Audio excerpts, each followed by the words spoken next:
ആമയിഴഞ്ചാൻ തോട് ഉടൻ വൃത്തിയാക്കാൻ മുഖ്യമന്ത്രി വിളിച്ച സർവകക്ഷി യോഗത്തിൽ തീരുമാനം. സബ് കളക്ടർ അധ്യക്ഷനായി തോട് ശുചീകരണത്തിന് സ്ഥിരം സമിതി ഉണ്ടാകും. നഗരസഭ, ഇറിഗേഷൻ, റെയിൽവേ പ്രതിനിധികൾ എന്നിവർ അംഗങ്ങളാണ്. അതേസമയം നിരോധിത പ്ലാസ്റ്റിക് ക്യാരി ബാഗുകളും ഉൽപ്പന്നങ്ങളും ഉപയോഗിക്കുന്നവർക്കെതിരെ കർശന നടപടിയെടുക്കാൻ യോഗത്തിൽ തീരുമാനമായിട്ടുണ്ട്. ജിബിൻ JB ഉണ്ട്. ജിബിൻ, അങ്ങനെ ഒരുപാട് ഉത്തരവാദിത്വങ്ങൾ ഇരുഭാഗത്തും ഈ നഗരസഭയുടെയും റെയിൽവേയുടെയൊക്കെ ഭാഗത്ത് ഉണ്ടായിരുന്നു. വീഴ്ചകൾ വരുത്തി. എന്തായാലും അതൊക്കെ പരിഹരിക്കാനുള്ള ക്രിയാത്മകമായ തീരുമാനങ്ങളാണോ കൈക്കൊണ്ടിരിക്കുന്നത്? സമിതിയുടെ ഘടന എങ്ങനെയാണ്? പ്രജീഷ്, ഈ ആമയിഴഞ്ചാൻ തോട് വൃത്തിയാക്കുന്നതുമായി ബന്ധപ്പെട്ട് ഇപ്പോൾ ഒരു സ്ഥിരം സമിതിയാണ് മുഖ്യമന്ത്രിയുടെ നേതൃത്വത്തിൽ ചേർന്ന യോഗത്തിൽ തീരുമാനമെടുത്തിരിക്കുന്നത്. ഈ ഒരു സമിതിയിൽ ഇറിഗേഷൻ വകുപ്പ്, നഗരസഭ, റെയിൽവേ എന്നീ വകുപ്പുകളുടെ പ്രതിനിധികളാകും ഉണ്ടാകുന്നത്. ഉടൻ തന്നെ ചീഫ് സെക്രട്ടറിയുടെ നേതൃത്വത്തിൽ ആമയിഴഞ്ചാൻ തോട് വൃത്തിയാക്കുന്നതിന് വേണ്ടിയിട്ടുള്ള ഒരു സ്ഥിരം സമിതിയെ നിയോഗിക്കുന്നതിന് വേണ്ടിയിട്ടുള്ള യോഗം ഉടനടി ചേരുമെന്നാണ് നമുക്ക് അറിയാൻ സാധിച്ചത്. അതുമാത്രമല്ല, ഈ ആമയിഴഞ്ചാൻ തോട്ടിൽ ഏറ്റവും കൂടുതൽ ഇപ്പോൾ ഉള്ളത് പ്ലാസ്റ്റിക് മാലിന്യങ്ങളാണ്.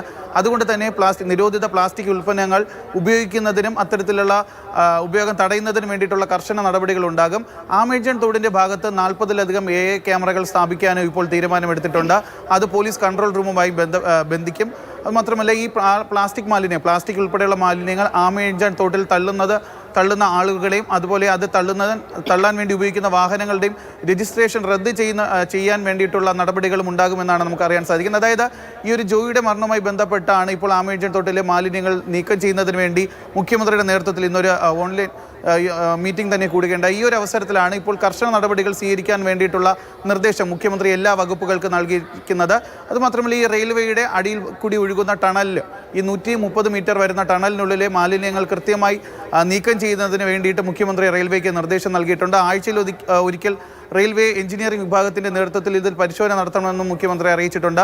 മരിച്ച ജോയിയുടെ കുടുംബത്തിന് ധനസഹായം നൽകണമെന്ന് മുഖ്യമന്ത്രി റെയിൽവേയോട് നിർദ്ദേശിച്ചിട്ടുണ്ട്. ഈ ഒരു നിർദ്ദേശം പരിഗണിക്കാമെന്നും ഇപ്പോൾ റെയിൽവേ മുഖ്യമന്ത്രിയോട് ഈ യോഗത്തിൽ അറിയിക്കുകയും ചെയ്തിട്ടുണ്ട്. അതായത് റെയിൽവേയുടെ കീഴിൽ വരുന്ന സ്ഥലങ്ങൾ റെയിൽവേ വൃത്തിയാക്കണം. ഇറിഗേഷൻ വകുപ്പിൻ്റെ കീഴിൽ വരുന്ന സ്ഥലങ്ങൾ ഇറിഗേഷൻ വകുപ്പും, നഗരസഭയുടെ പരിധിയിൽ വരുന്ന സ്ഥലങ്ങൾ നഗരസഭയും കൃത്യമായി വൃത്തിയാക്കണം എന്നുള്ള കാര്യം മുഖ്യമന്ത്രി ഈ ഒരു യോഗത്തിൽ നിർദ്ദേശം നൽകിയിട്ടുണ്ട്.